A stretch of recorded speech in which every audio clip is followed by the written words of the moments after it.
एकादशी व्रत कथा। आज मैं आपको एकादशी व्रत की बरूथनी एकादशी का महात्म्य बताऊंगी। ध्यान से सुनिए इस कथा को। वैशाख मास कृष्ण पक्ष की बरूथनी एकादशी का महात्म्य। युधिष्ठिर ने पूछा, वासुदेव आपको नमस्कार है। वैशाख मास के कृष्ण पक्ष में किस नाम की एकादशी होती है, उसकी महिमा बताइए। भगवान श्री कृष्ण बोले, राजन, वैशाख कृष्ण पक्ष की एकादशी बरूथनी के नाम से प्रसिद्ध है। यह इस लोक और परलोक में भी सौभाग्य प्रदान करने वाली है। बरूथनी के व्रत से ही सदा सौख्य का लाभ और पाप की हानि होती है। यह समस्त लोकों को भोग और मोक्ष प्रदान करने वाली है। बरूथनी के ही व्रत से मानधाता तथा धुंधुमार आदि अन्य अनेक राजा स्वर्ग लोक को प्राप्त हुए हैं। जो 10,000 वर्षों तक तपस्या करता है, उसके समान ही फल बरूथनी के व्रत से भी मनुष्य प्राप्त कर लेता है। नृपश्रेष्ठ, घोड़े के दान से हाथी का दान श्रेष्ठ है। भूमि दान उससे भी बड़ा है। भूमि दान से भी अधिक महत्व तिल दान का है।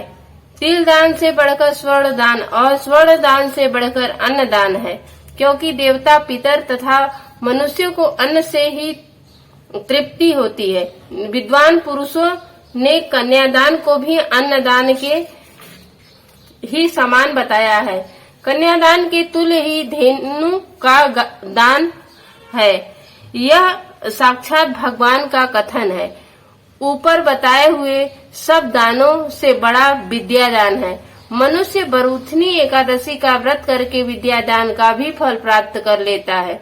जो लोग पाप से मोहित होकर कन्या के धन से जीविका चलाते हैं, वे पुण्य का क्षय होने पर यातनामय नरक में जाते हैं। अतः सर्वथा प्रयत्न करके कन्या के धन से बचना चाहिए। उसे अपने काम में नहीं लाना चाहिए। जो अपनी शक्ति के अनुसार आभूषणों से विभूषित करके पवित्र भाव से कन्या का दान करता है, उसके पुण्य की संख्या बताने में चित्रगुप्त भी असमर्थ हैं। बरूथनी एकादशी करके भी मनुष्य उसी के समान फल प्राप्त करता है। व्रत करने वाला वैष्णव पुरुष दशमी तिथि को कांस, उड़द, मसूर, चना, कोदो, शाक, मधु, दूसरे का अन्न, 2 बार भोजन तथा वैथुन, इन 10 वस्तुओं का परित्याग कर दे। एकादशी को जुआ खेलना, नींद लेना, खाना पान दातून करना, दूसरे की निंदा करना, चुगली खाना, चोरी, हिंसा, मैथुन, क्रोध तथा असत्य भाषण, इन 11 बातों को त्याग दे।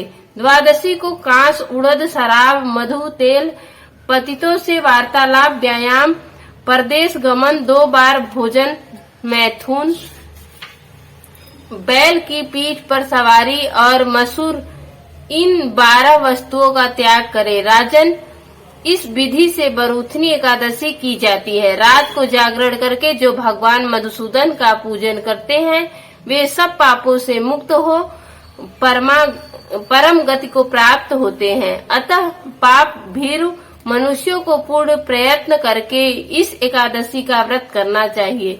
यमराज से डरने वाला मनुष्य अवश्य बरूथनी का व्रत करे। राजन, इसके पढ़ने तथा सुनने से सहस्त्र गोदान का फल मिलता है और मनुष्य सब पापों से मुक्त होकर विष्णु लोक में प्रतिष्ठित होता है।